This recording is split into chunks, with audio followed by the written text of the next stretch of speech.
Hello, everyone, and welcome to the Center for Spiritual Living, Sarasota. I'm Reverend Karen Wolfson, and I'm so happy to be with you today. Thank you for joining with us. Before I go any further now, I want to give you heads up that at the end of our broadcast, right after the message and the song, I have 3 brand new pieces of information and news for you. You won't want to miss them, so stay tuned. And now let me greet you with that beautiful Sanskrit greeting, Namaste. It means the divinity in me honors and recognizes the divinity in you. Now each Sunday we join our voices together in reading our community declaration about who we are as a spiritual center. I invite you to join me in this declaration. The words are on your screen. We are a spiritual center that honors all paths to God. Ours is a positive message, inspiring our possibilities and offering spiritual tools for transforming our lives and helping to make the world a better place. Here, we can find peace of mind, belonging to a spiritual home, and a personal relationship with the God of our understanding. We are here to discover what we already know. And now join me as we give ourselves the gift of some prayerful reflection. Let these words and music remind you of that unique and beautiful creation that you are.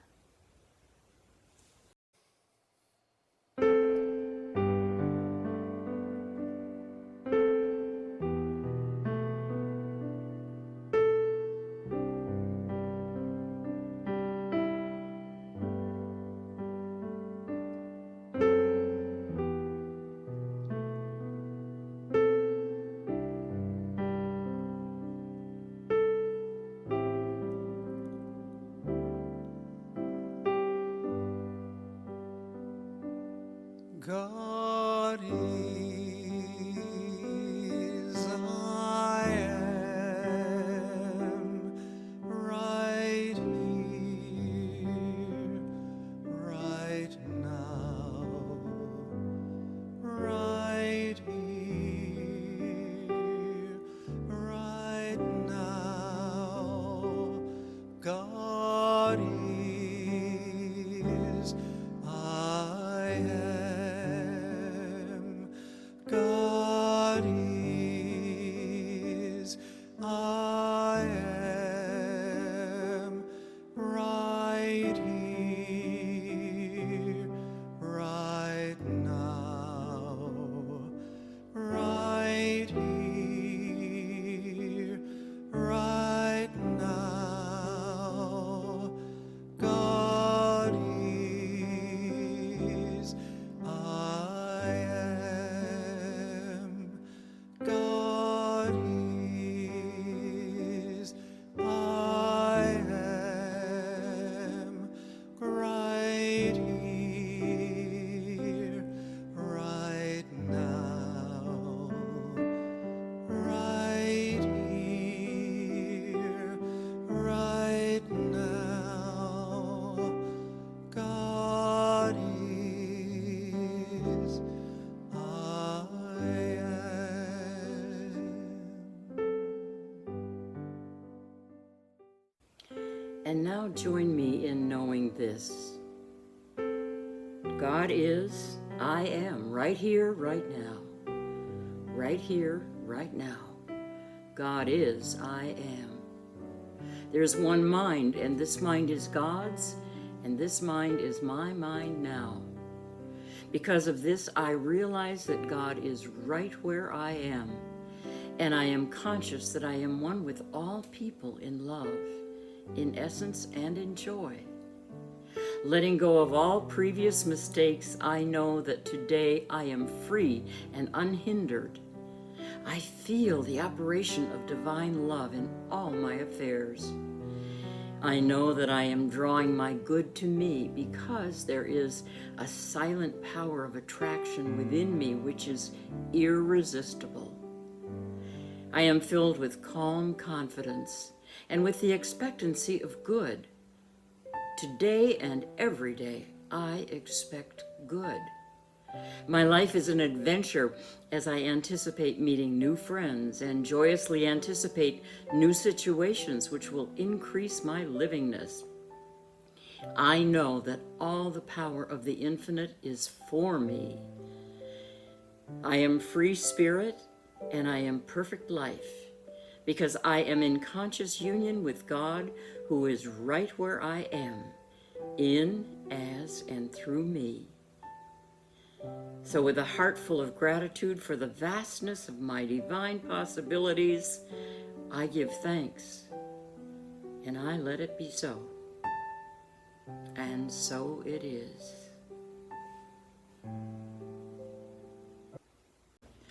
And now it is my absolute delight to introduce today's guest speaker, Reverend Joel Fotinos. Reverend Joel is my longtime cherished friend and colleague. He has listened, understood, encouraged, and supported me through so many of life's ups and downs. And he never fails to inspire me, and maybe most importantly, make me laugh a lot. He is a staff minister at Center for Spiritual Living, North Jersey. And in addition, he has published more than a dozen books, including his newest title, which is coming out in October. It is The Prosperity Principles, How to Think and Act Like a Millionaire. He also is an executive at a creative corporation and in New York, and lives with his husband Alan and their 17-year-old son Rafi in New Jersey. And I've had the privilege of staying with this joyful and loving family on many occasions. But I have to tell you about one of the highlights. It was about, 3 or 4 years ago, when they surprised me by taking me to see the Rockettes' Christmas show in New York. Now, I admit, I had maybe hinted about it a little bit. After all, it was on my bucket list. But I was still totally and completely surprised, and we had a blast. So now, continuing with our August theme of radical faith, radical amazement, radical contentment in these crazy times, Reverend Joel's message today is radical oneness. But first, to open our hearts to receive Reverend Joel's message, Jay Poindexter, accompanied by Bob Teesdale, is going to sing Beth Jacoby's song, The Power of One. Enjoy.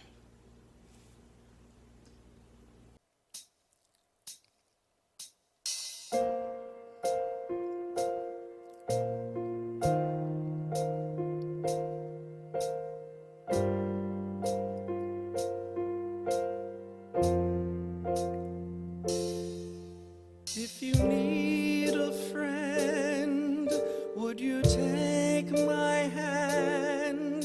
Would you turn away? Would you take a stand? Would you leave me out? Or would you let me stay?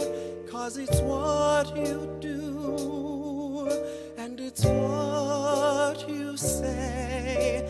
It starts with one voice breaking through, and before you know, the crowd will grow and stand along with you. You can change the world and share the sun. The power of one, with the strength to be brave. When you stand up to wrong, there's a life you can save. It starts with one voice that opens the gate. If we just make the choice, we can end all the hate. The power of one that refuses to wait. The power of one.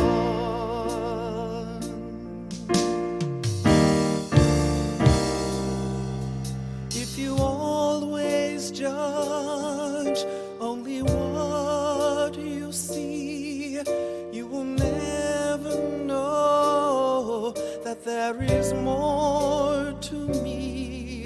If you let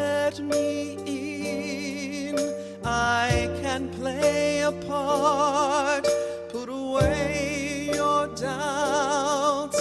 Open up your heart. It's easiest to turn around and run, and the night is always darkest just before the rising sun. You can change the world and share the sun.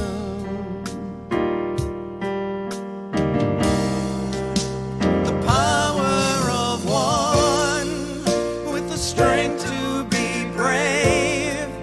When you stand up to roll, there's a life you can save. It starts with one voice that opens the gate. If we just make the choice, we can end all the hate. The power of one that refuses to wait. The power of one. If we let fear and doubt always shut people out, then the healing can never begin, and we'll never get the chance to let love in. Just to let love in. The power of one with the strength to be brave. When you stand up to wrong, there's a life you can save. It starts with one voice that opens the gate. If we just make the choice, we can end all the hate. The power of one that refuses to wait. The power of one. Now it's never too late. The power of one.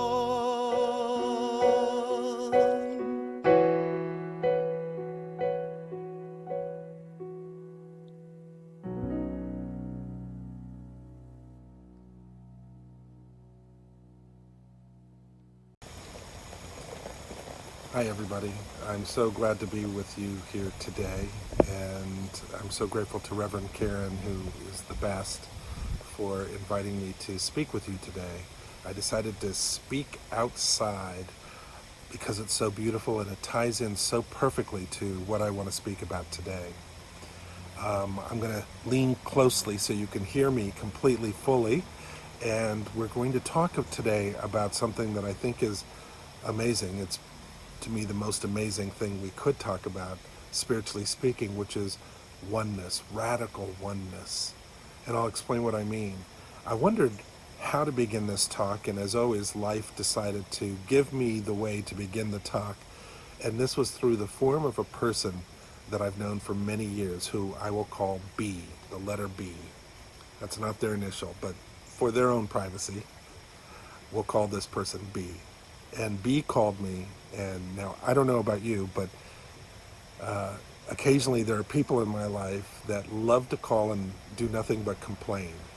And sometimes I have conversations with these people, and the next thing I know, I feel completely drained after the conversation. And it feels like those conversations are usually 97% about them and 3% about me. And I deal with those conversations very differently now than I used to deal with them. And B is one of those people. I think there's a term, energy vampire, out there, and B is definitely an energy vampire. So I decided to respond in a way that was more consistent with the philosophy that I believe in. And B called up and said, "So, how is your job going?" And I responded very quickly and joyfully, "Oh, my job is going great." It really is, and that's the truth. It's going really, really well. And before I could say anything else, B said, "Oh, well, at least somebody's job is going well. Oh, my job is just terrible. Let me tell you, I mean, my job is just so hard, and now with the quarantine and this and that, my job is just blah, blah, blah, blah, blah." So I decided to respond from a different place. I know how B wanted me to respond, which was to agree with B about how difficult B's life is. But I decided to have a little fun. So I said, wow, B, isn't it amazing that you have a job? That's so great. Good for you. I mean, there are some people that have lost their jobs during this time, and yet you don't. You have a job. That's so great. Good for you, B. I'm so glad for you and so happy for you that you have this job. There was a silence on the phone because I didn't respond the way B wanted me to. So B tried a different track and said, well, yeah, but it's not like a great job. It's not my dream job. I mean, I don't like my boss very much, and now with the quarantine this and quarantine that, and it's not the job I really want to have. So still having fun, I answered by saying, wow, isn't it great that you get to work from home and you get to be flexible? That's so awesome, because now with this flexibility of working from home, you can actually look for another job in your spare time, because you have more spare time right now, and you can find something new that fits you better with people that you might like more, and that is even better. There was another silence, and B tried a different track, and B said, well, I mean, I would look for another job, but the truth is there's just no jobs out there. There's no jobs to be had. So I said, wow, I think there's always a demand for people who do a great job. I think companies and businesses are always looking to find people who do a great job. And in fact, a buddy of mine just got a job the other day, great salary, highest salary he's ever earned. So I think there are jobs out there, and I think you could find one, B. So B was quiet again and then said, well, I mean, yeah, maybe I will look for a job at some point, but I've just not been feeling very good these days. I'm not feeling great right now. And I said, isn't it wonderful that you are working from home then, and you don't have to get in your car and drive to work and be around other people when you don't feel like it, and when you have meetings you can do it online, and you can even sometimes take the video out if you don't feel up to it, and oh, isn't technology marvelous when used in this way? And wow, that's so great that if you're not feeling well that you get to be at home. Well, this call clearly was not going B's way, so B tried one last way to get me to get onto the Poor Me bus that B was driving. And B said, well, how's your mother doing? And I said, well, my mother's doing great.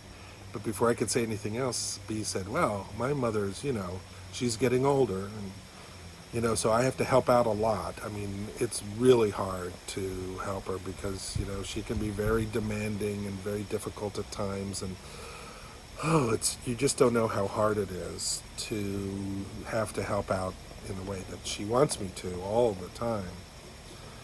And I said, you know what, B, how wonderful that you have your mother still with you. I said, a friend of mine's mother just passed away. She would give anything to have a little time again with her mother. And here you are.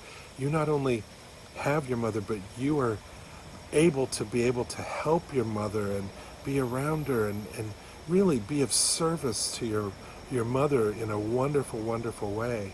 I said, when your mother does pass on, you'll look back at this time as such a gift that you had to be with your mother. So many people wish that they had been there, but you get to be there. What a great, great gift that is for you, B. Well, B was pretty much done with me and very quickly said, well, I've got other things I've got to do. Okay, I'll talk to you later, and hung up the phone. And I had to smile, because there's nothing wrong with B. B's a good person and a nice person, and sometimes we all have parts of B inside of us. Sometimes we can each get into that place that B was at, where we want to drive our own Poor Me bus around and have people hop on to be on the ride with us. I call people like B chronically disappointed. These are people who are chronically disappointed with life, chronically disappointed because things aren't the way they want, They're not fast enough. They're not getting what they want in the way that they want. Nothing seems to work out exactly right, or if it does, it's temporary. They're chronically disappointed. One of my early bosses used to say that people like that, they go through life thinking that life was either not enough, not good enough, or not fast enough. And I think we can fall into that as well, because the culture around us is that way. We have a chronically complaining culture, and we can get caught up in that as well. And we can look at life through the idea of what's wrong and what's missing. But as you know, and as I know, life doesn't have to be that way. In fact, on our path, the Science of Mind path, we specifically talk about a different way of being. In fact, if you take our textbook, what we call the textbook, the Science of Mind, this is my first copy, still the one I use the most. It's the one that has all my underlines and highlights in it. And if you go to the very first page of the book, page 1, chapter 1, the thing itself. And at the bottom of that page, Ernest Holmes, who wrote the book, he says something amazing. He says, we see abundance in the world. We cannot count the grains of sand on a single beach. The earth contains untold riches, and the very air is vibrant with power. Why then are we weak, poor, and afraid? The Science of Mind deals with these questions. Page 1. Why are we weak, poor, and afraid? Ernest Holmes goes on to talk about, he says this great line, which other people have used as well, and you've probably heard. He says, the pessimist is right, the optimist is right. Two people can have the same experience and have completely different experiences from that experience based on their perception. Ernest Holmes in the Science of Mind philosophy is all about this idea that how we perceive life is how we experience life. Let me say that again. How we perceive life is how we experience life. The optimist is right, the pessimist is right. And this is true about how we perceive anything, our jobs, politics, how we perceive money, relationships, our bodies, everything. It's even true about how we perceive God. Have you ever watched some of those television ministers and noticed that the God they talk about on their stage sounds very much like them? The really angry ones talk about a really angry, vengeful God, and they've spent time finding every verse in the Bible that supports their anger. And then there are, of course, prejudiced people talking about God, and their God is also prejudiced, and funny enough, in the exact same way they are. Remember, books like the Bible have been used to support prejudice and intolerance for centuries. And then there are people who are kind, or maybe people who have gone through a hard time and have looked for mercy or forgiveness in their life, and they talk about a forgiving, merciful God, a compassionate God, a kind God. Same book, different ways of seeing, different perceptions, therefore their experiences of God are different. Now, in the Science of Mind philosophy, we actually take it a step further, because we don't believe that God is in any one religion. God is larger than all religions. Why? Because God is everything. We teach this radical concept called oneness. Everything is one thing. There's only one power, one presence in this world, and we call it God, or anything you want to call it. That's what oneness is. It takes us out of the world of duality into the place of oneness. There's nothing out there. There's no angry, vengeful God out there. There's only the one that is expressing itself creatively everywhere at all times. Oneness is our most radical and important and number one concept. It's so important that in our form of affirmative prayer, spiritual mind treatment, it's step number one. We begin with that idea of oneness. Oneness. There's only one. And when we are in that awareness of oneness, a couple things happen. One is we lose that sense of duality that the world is so full of. I've noticed that the buzzwords in the spiritual world, the New Age path and all that, the buzzwords these days are fifth dimension.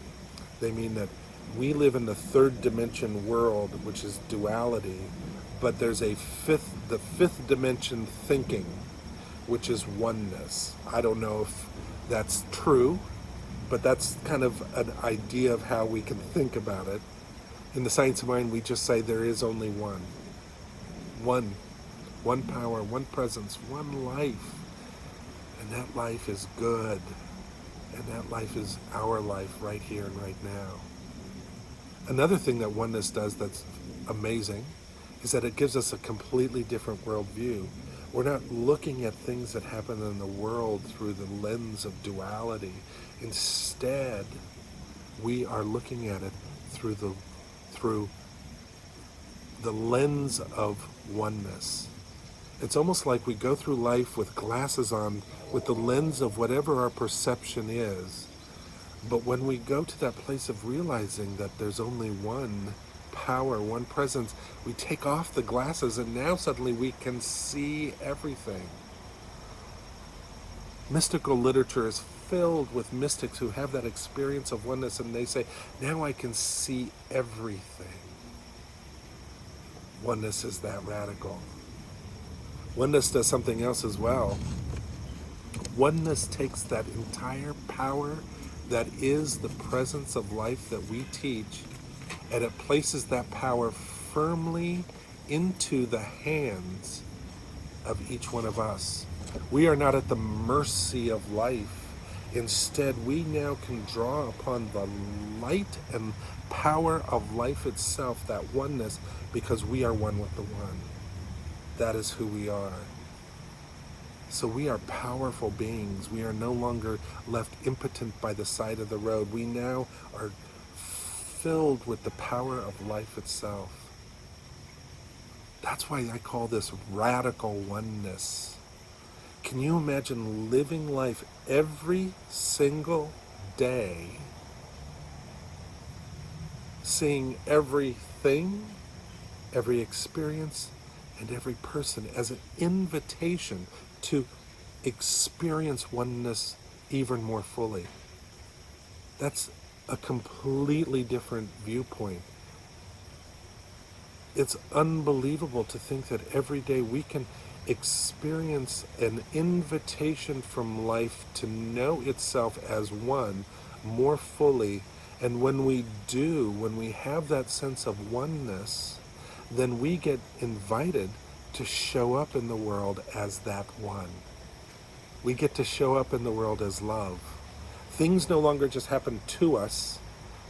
Now when something happens to us, we respond as one. We respond with love. We don't react, we respond. And we respond with love. It's easy to respond in other ways. The world supports that. One of my favorite books from years and years ago is written by a mystic, and in the book he says, pain is easy, suffering is easy, negativity is easy because it's supported everywhere. He said, but do you know what's hard?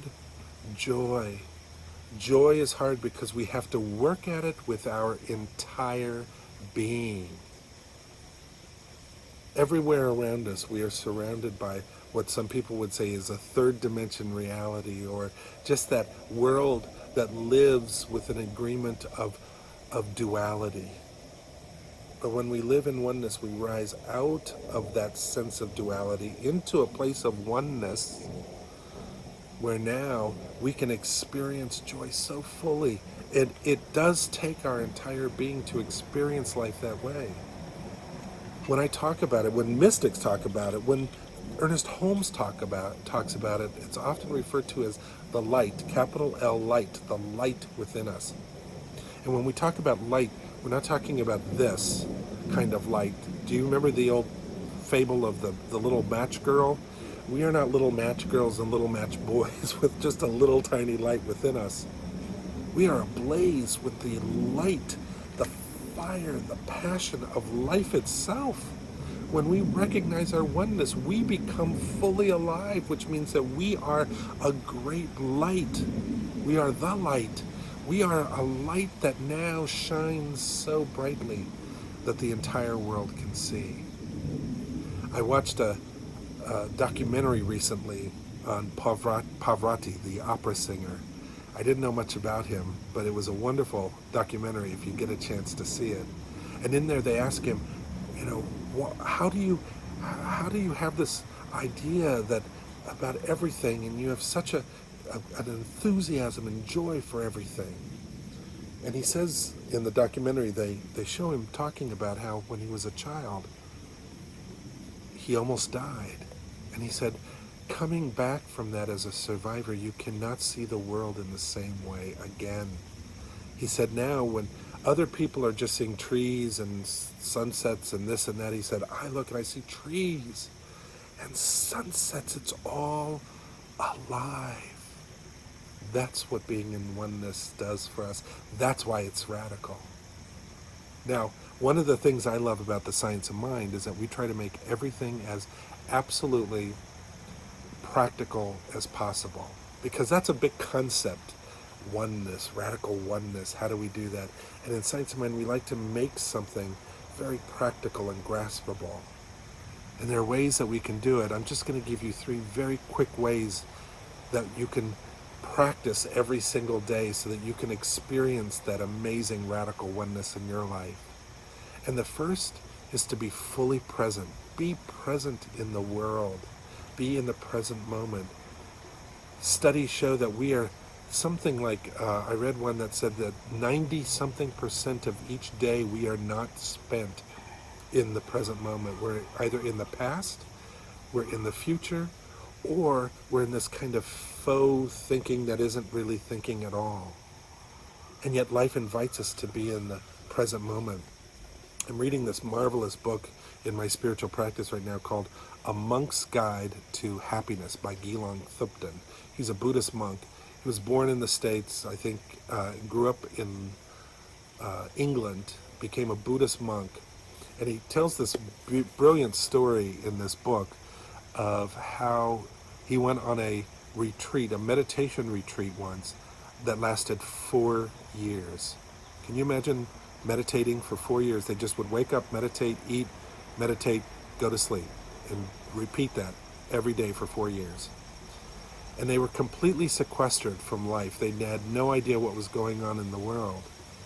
And he says in the book, I won't read it to you, but he says in the book that when he came out of this 4-year meditation into the quote-unquote normal world, he said, he noticed that things moved so fast, and that people, he said it felt like he had somehow entered into a zombie apocalypse, because people were walking around staring at this little screen, and they'd go home and they'd stare at a screen, and whether it's their computer or their television.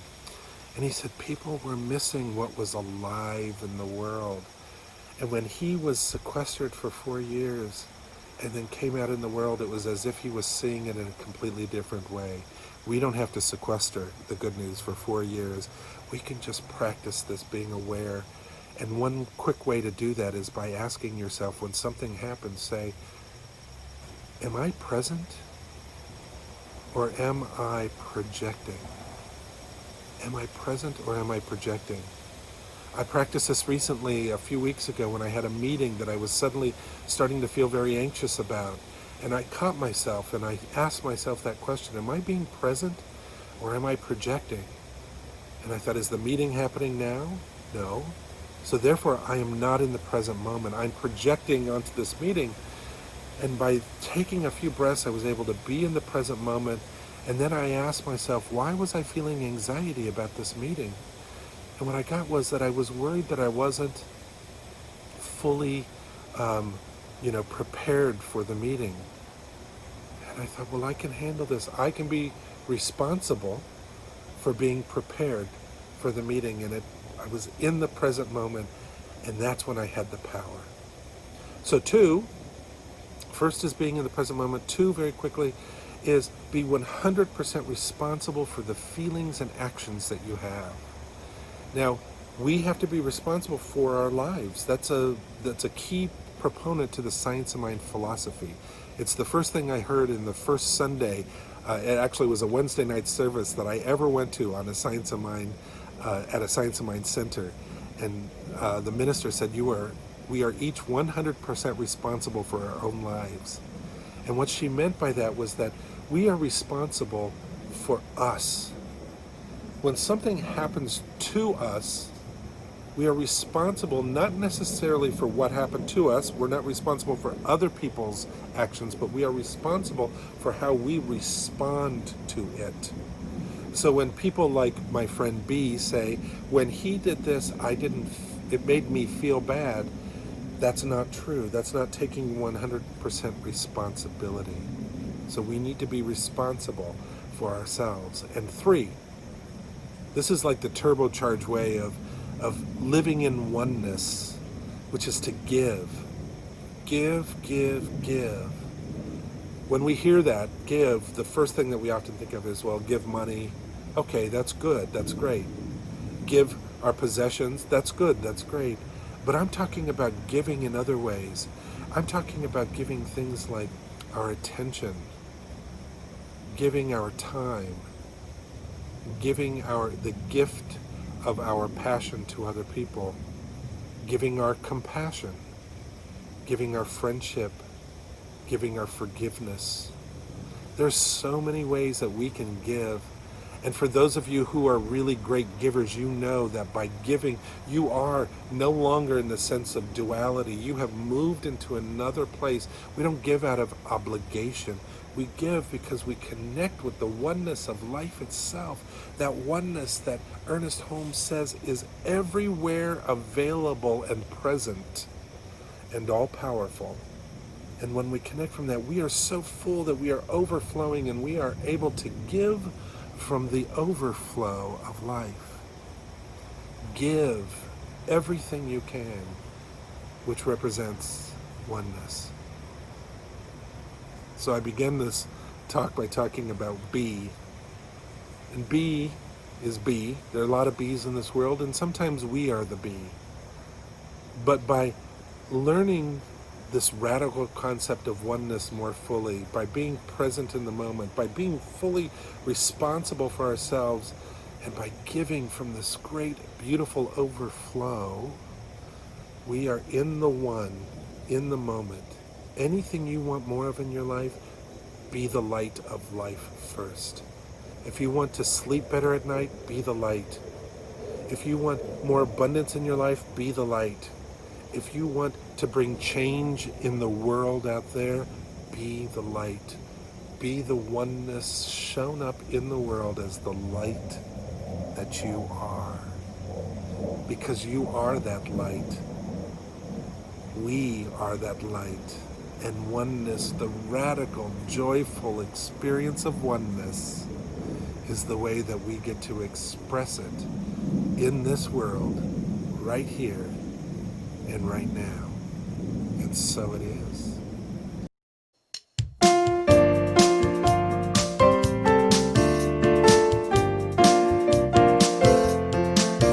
One life, one love, one power. There's God in everything. One life, one love, one power. One joyful song we sing. With open arms embracing all the good this day will bring. One life, one love, one power. There's God in everything. One life, one love, one power. There's God in everything. One life, one love, one power. One joyful song we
Oh, thank you, Jay and Bob, for that beautiful musical affirmation of Reverend Joel's message.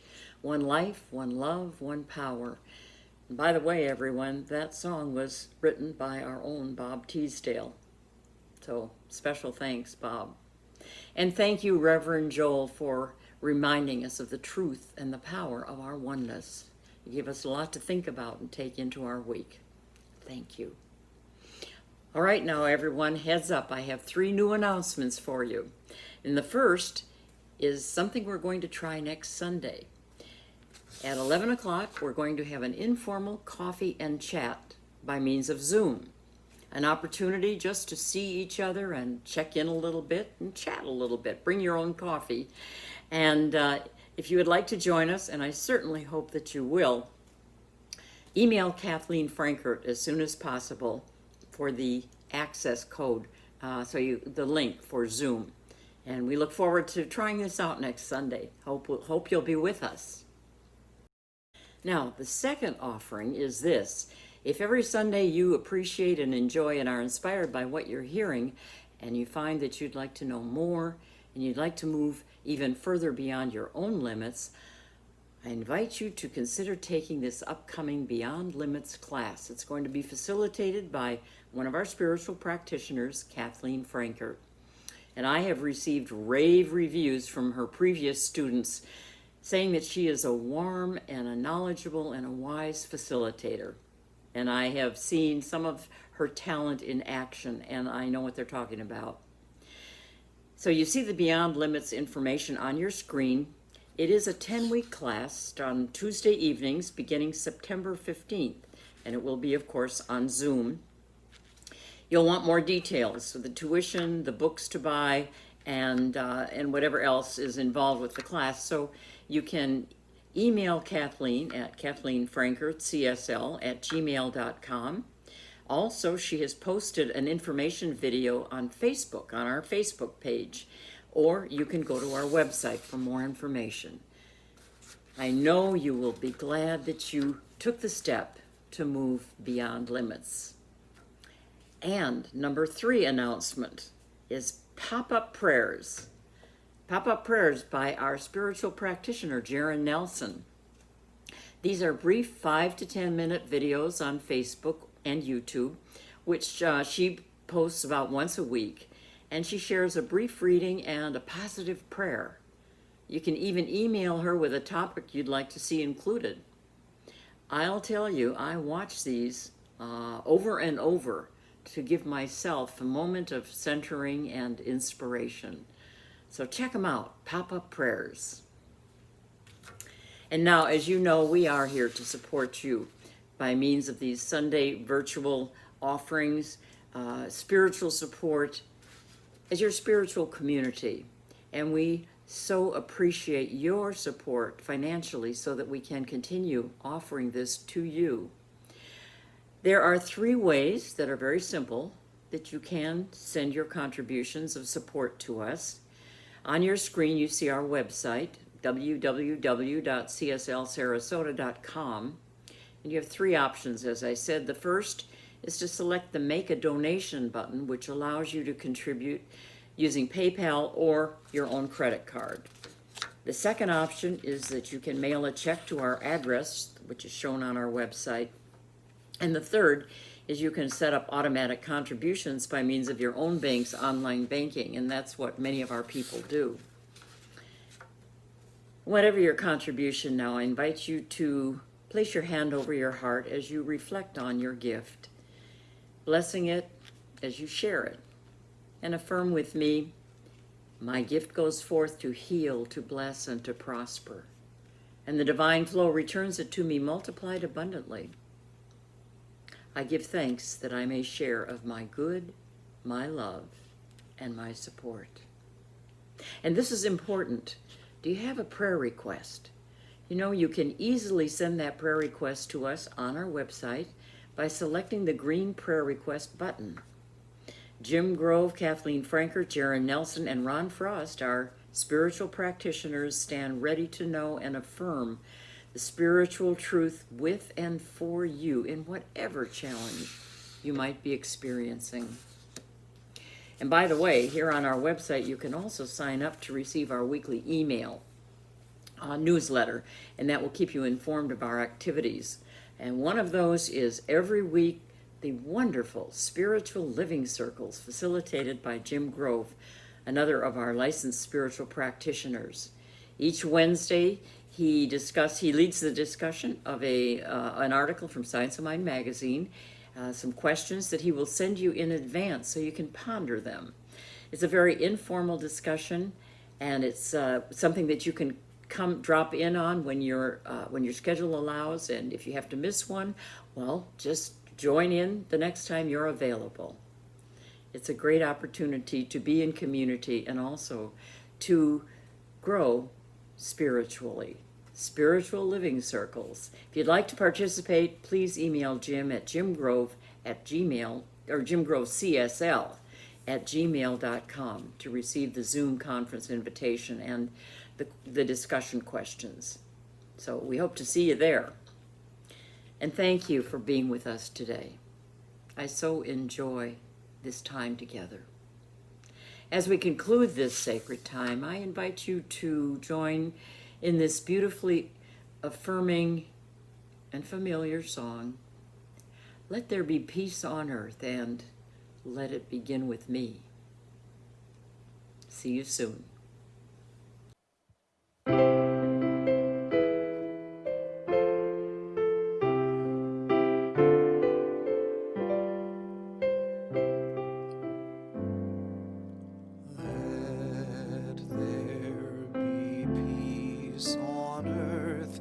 And let it begin with me.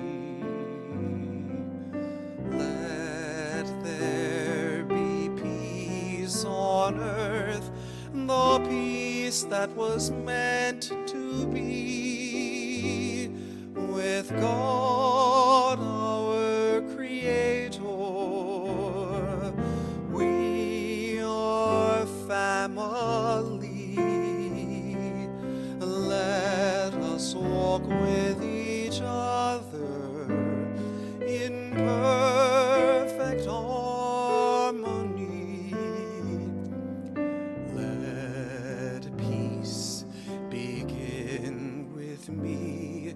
Let this be the moment now. With every step I take, let this be my solemn vow, to take each moment and live each moment in peace eternal.